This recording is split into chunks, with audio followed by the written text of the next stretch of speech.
सप्तपंचाशा सर्ग 57वां सर्ग। हनुमान जी का समुद्र को लांघकर जाम्बवान और अंगद आदि सुहृदों से मिलना। पंखधारी पर्वत के समान महान वेगशाली हनुमान जी बिना थके मांदे उस सुंदर एवं रमणीय आकाशरूपी समुद्र को पार करने लगे, जिसमें नाग, यक्ष और गंधर्व खिले हुए कमल और उत्पल के समान थे। चंद्रमा कुमुद और सूर्य जलकुकुट के समान थे। पुष्य और श्रवण नक्षत्र कलहंस तथा बादल सेवार और घास के तुल्य थे। पुनर्वसु विशाल मत्स्य और मंगल बड़े भारी ग्राह के सदृश थे। ऐरावत हाथी वहां महान द्वीप सा प्रतीत होता था। वो आकाशरूपी समुद्र स्वातिरूपी हंस के विलास से सुशोभित था तथा वायु समूह रूप तरंगों और चंद्रमा की किरण रूप शीतल जल से भरा हुआ था। 1-4 हनुमान जी आकाश को अपना ग्रास बनाते हुए, चंद्रमंडल को नखों से खरोचते हुए, नक्षत्रों तथा सूर्यमंडल सहित अंतरिक्ष को समेटते हुए और बादलों के समूह को खींचते हुए से अनायास ही अपार महासागर के पार चले जा रहे थे। 5-6 उस समय आसमान में सफेद, लाल, नीले, मंजी ढके रंग के, हरे और अरुण वर्ण के बड़े बड़े मेघ शोभा पा रहे थे। 7 वे कभी उन मेघ समूहों में प्रवेश करते और कभी बाहर निकलते थे। बारंबार ऐसा करते हुए हनुमान जी छिपते और प्रकाशित होते हुए चंद्रमा के समान दृष्ट गोचर हो रहे थे।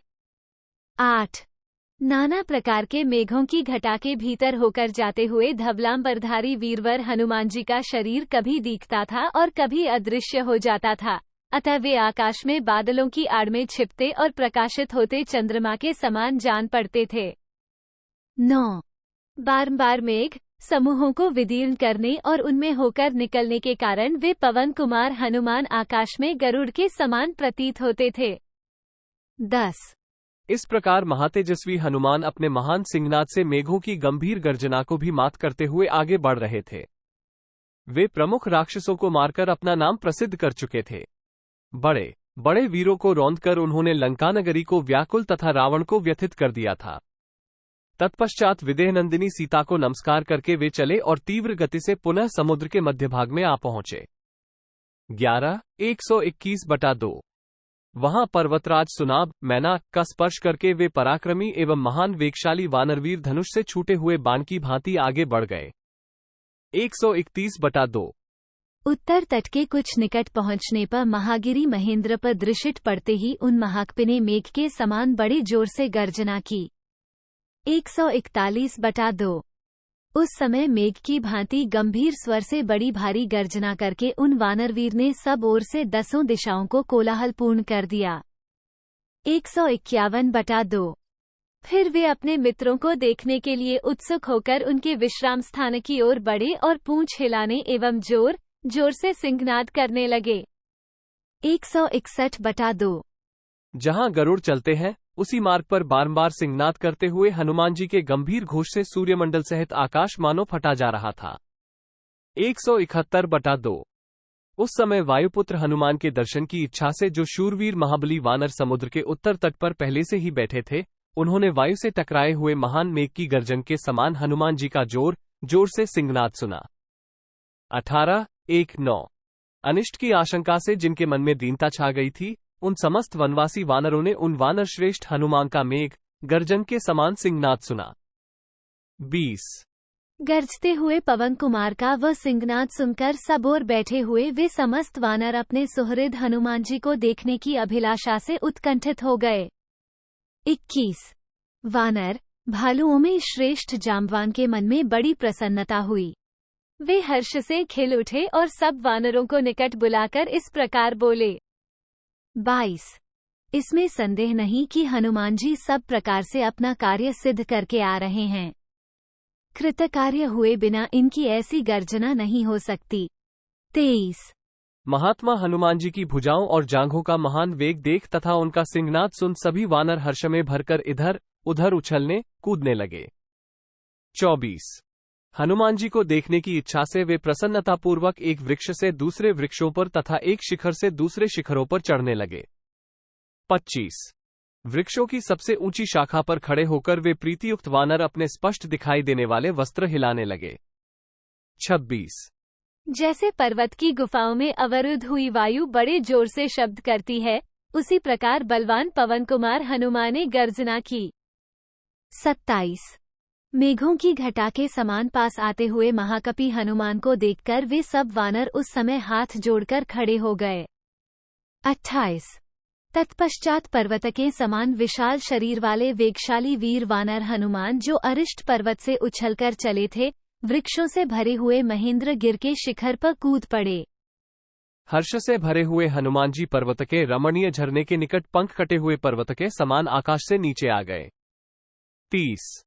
उस समय वे सभी श्रेष्ठ वानर प्रसन्नचित हो महात्मा हनुमान जी को चारों ओर से घेरकर खड़े हो गए।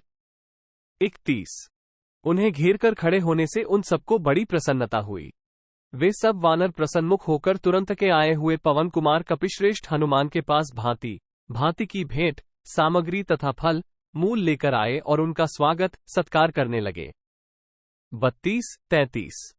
कोई आनंदमग्न होकर गर्जने लगे, कोई किलकारियां भरने लगे और कितने ही श्रेष्ठ वानर हर्ष से भरकर हनुमान जी के बैठने के लिए वृक्षों की शाखाएं तोड़ लाए। महाकपि हनुमान जी ने जाम्बवान आदि वृद्ध गुरुजनों तथा कुमार अंगद को प्रणाम किया।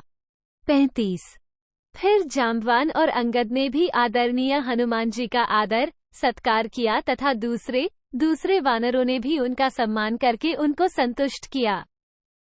तत्पश्चात उन पराक्रमी वानरवीर ने संक्षेप में निवेदन किया, मुझे सीता देवी का दर्शन हो गया। 36। तदनंतर वाली कुमार अंगद का हाथ अपने हाथ में लेकर हनुमान जी महेंद्रगिर के रमणीय वन प्रांत में जा बैठे और सबके पूछने पर उन वानशिरोमणियों से इस प्रकार बोले, जनक नंदिनी सीता लंका के अशोकवन में निवास करती हैं। वहीं मैंने उनका दर्शन किया है। अत्यंत भयंकर आकारवाई राक्षसियां उनकी रखवाली करती हैं। साध्वी सीता बड़ी भोली भाली हैं। वे एक वेणी धारण किए वहां रहती हैं और श्रीरामचंद्र जी के दर्शन के लिए बहुत ही उत्सुक हैं। उपवास के कारण बहुत थक गई हैं, दुर्बल और मलिन हो रही हैं तथा उनके केश जटा के रूप में परिणत हो गए हैं। 391/2। उस समय सीता का दर्शन हो गया, यह वचन वानरों को अमृत के समान प्रतीत हुआ। यह उनके महान प्रयोजन की सिद्धि का सूचक था। हनुमान जी के मुख से ये शुभ संवाद सुनकर सब वानर बड़े प्रसन्न हुए। कोई हर्षनाद और कोई सिंहनाद करने लगे। दूसरे महाबली वानर गर्जने लगे। कितने ही किलकारियां भरने लगे और दूसरे वानर एक की गर्जन के उत्तर में स्वयं भी गर्जना करने लगे। 411/2। बहुत से कपिकुंज हर्ष से उल्लसित हो अपनी पूंछ ऊपर उठाकर नाचने लगे। कितने ही अपनी लंबी और मोटी पूंछें घुमाने या हिलाने लगे। 421/2। कितने ही वानर हर्षोल्लास से भरकर छलांगे भरते हुए पर्वत शिखरों पर वानशिरोमणि श्रीमान हनुमान को छूने लगे। 431/2। हनुमान जी की उपर्युक्त बात सुनकर अंगद ने उस समय समस्त वानरवीरों के बीच में ये परम उत्तम बात कही। 441/2। वानर श्रेष्ठ, बल और पराक्रम में तुम्हारे समान कोई नहीं है, क्योंकि तुम इस विशाल समुद्र को लांघकर फिर इस पार लौट आए। 451/2। कपिशिरोमणे, एकमात्र तुम ही हम लोगों के जीवनदाता हो। तुम्हारे प्रसाद से ही हम सब लोग सफल मनोरथ होकर श्री रामचंद्र जी से मिलेंगे। 461/2। अपने स्वामी श्री रघुनाथ जी के प्रति तुम्हारी भक्ति अद्भुत है। तुम्हारा पराक्रम और धैर्य भी आश्चर्यजनक है। बड़े सौभाग्य की बात है कि तुम श्री रामचंद्र जी की यशस्विनी पत्नी सीता देवी का दर्शन कराए।